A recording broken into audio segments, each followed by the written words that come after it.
सुनो भारत के नौजवान, यह कहानी है उस ज्वालामुखी की जिसने चुप्पी तोड़कर विद्रोह को जन्म दिया। यह कहानी है उन सड़कों की जहां अत्याचार के खिलाफ नीले झंडे लहराए। यह कहानी है उस नौजवान की जिसे दुनिया आज चंद्रशेखर आजाद रावण की जानी है। जहां हजारों साल गाने आया था, वहीं से निकली भीम आर्मी की दहाड़। जब समाज टूटा हुआ था तब किसी ने हिम्मत करके उसे जोड़ा था। जब बहुजन समाज को आवाज की जरूरत थी तब यह तूफान उठा। यह कोई साधारण संगठन नहीं बल्कि एक क्रांति है जिसे रोका नहीं जा सकता, दबाया नहीं जा सकता है, मिटाया नहीं जा सकता है। और यही है कहानी भीम आर्मी के उदय की और चंद्रशेखर की राजनीति में एंट्री की। मेरे प्यारे भीम सैनिकों, वीडियो को शुरू करने से पहले मुझे आप सभी अम्बेडकरवादी वादियों से पूरी उम्मीद है कि आप अपने इस छोटे से चैनल को सब्सक्राइब जरूर करोगे और कमेंट में जय भीम जरूर लिखोगे। और हाँ मेरे प्यारे मित्रों, अपने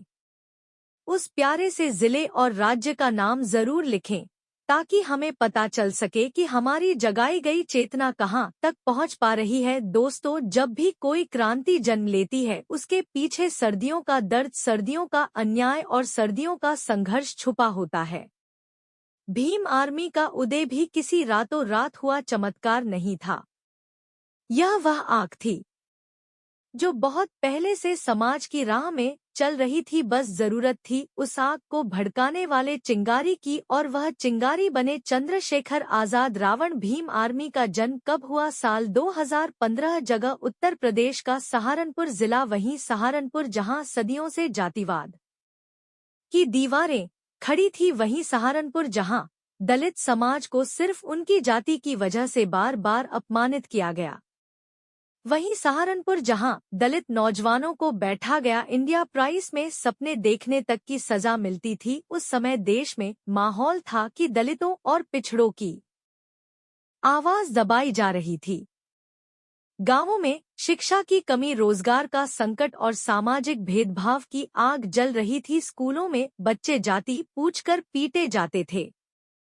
गांव की चौपाल पर दलित नौजवानों को बैठने तक की इजाजत नहीं थी। मंदिरों में घुसना तो दूर, पानी की टंकी तक अलग खड़ी की जाती थी। ऐसे माहौल में चंद्रशेखर ने सवाल किया, आखिर हम कब तक चुप रहेंगे? यहीं से भीम आर्मी की नींव पड़ी। साथियों, भीम आर्मी ने शुरुआत में राजनीति का नाम तक नहीं दिया। इसका पहला मिशन था शिक्षा बचाओ, समाज बचाओ। चंद्रशेखर और उनके साथ ही गांव गांव जाकर स्कूल खोलने लगे। छोटी छोटी झुग्गियों में नीले पन्नों से ढके टेंटों में बच्चों को पढ़ाने का सिलसिला शुरू हुआ। लोगों ने कहा यह संभव नहीं है, लेकिन चंद्रशेखर बोले संभव तो वही है जिसे बहुजन समाज ध्यान दे। धीरे धीरे शिक्षा के नाम पर निकला यह आंदोलन नीले रंग का सैलाब बन गया। गांवों में लोग बोलने लगे, यह भीम आर्मी कौन है? और जवाब मिला, यह वही संगठन है जो हमें पढ़ना और लड़ना सिखा रहा है। दर्शकों, लेकिन दोस्तों, जहां परिवर्तन की बात होती है वहां टकराव भी होता है। दो समाज के बच्चों को पढ़ते देख उनकी आंखों में सपने देखते देख मनुवादी ताकतें बौखला गई। कई जगह धमकियां मिली, कई जगह हमला हुआ, कई जगह फर्जी केस लगाए गए, लेकिन भीम आर्मी झुकी नहीं। चंद्रशेखर ने साफ कहा, अगर शिक्षा पाप है तो हम बार बार यह बात करेंगे, अगर बराबरी अपराध है तो हम यह अपराध करने से पीछे नहीं हटेंगे।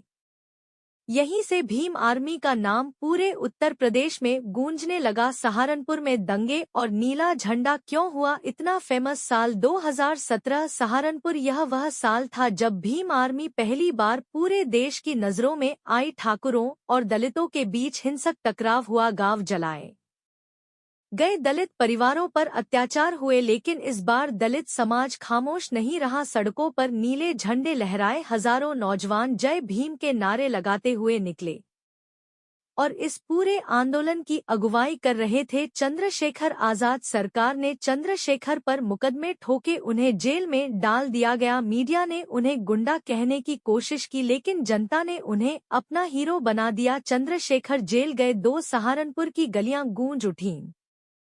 चंद्रशेखर तेरे अरमान पूरे करेगा हर इंसान। साथियों, राजनीति में क्यों आना पड़ा भीम आर्मी को? अब सवाल उठता है, भीम आर्मी को राजनीति में आने की जरूरत क्यों पड़ी? दोस्तों, सच यह है कि आंदोलन से सरकार हिल सकती है, लेकिन सत्ता नहीं बदल सकती। आंदोलन से दबाव डाला जा सकता है, लेकिन कानून नहीं बदला जा सकता। अगर समाज की स्थिति बदलनी है तो सत्ता के केंद्र में जाना पड़ेगा। चंद्रशेखर ने यह बात समझी। उन्होंने महसूस किया कि शिक्षा और संघर्ष के साथ साथ राजनीतिक ताकत भी जरूरी है। इसीलिए भीम आर्मी ने एक नया कदम उठाया।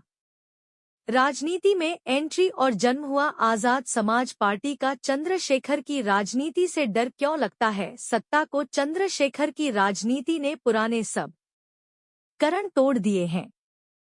जहां पहले राजनीति जाति और धर्म के नाम पर बनती थी, वहां चंद्रशेखर ने बहुजन एकता का नारा दिया। उन्होंने कहा, हम न तो जातिवादी राजनीति करेंगे, न ही विलुप्तीकरण करेंगे, हम सिर्फ संविधान की राजनीति करेंगे। यही बात सत्ता को चुभ गई, क्योंकि एक ऐसा नौजवान जो लाखों युवाओं को जोड़ रहा था, जो भीड़ को वोट बैंक नहीं बल्कि आंदोलन मान रहा था, वह उनके लिए खतरा था। दोस्तों, भीम आर्मी का यह संघर्ष सिर्फ एक संगठन की कहानी नहीं है, यह उस समाज की आवाज है जिसे सर्दी है से दबाया गया। यह आवाज आप किसी कीमत पर खामोश नहीं होगी। चंद्रशेखर आजाद ने यह साबित कर दिया है कि अगर जज्बा हो तो एक अकेला नौजवान भी सत्ता से टक्कर ले सकता है। आज हर गली, हर शहर, हर गांव में यह सवाल उठ रहा है, कब तक दबाओगे? कब तक के कब तक से गए?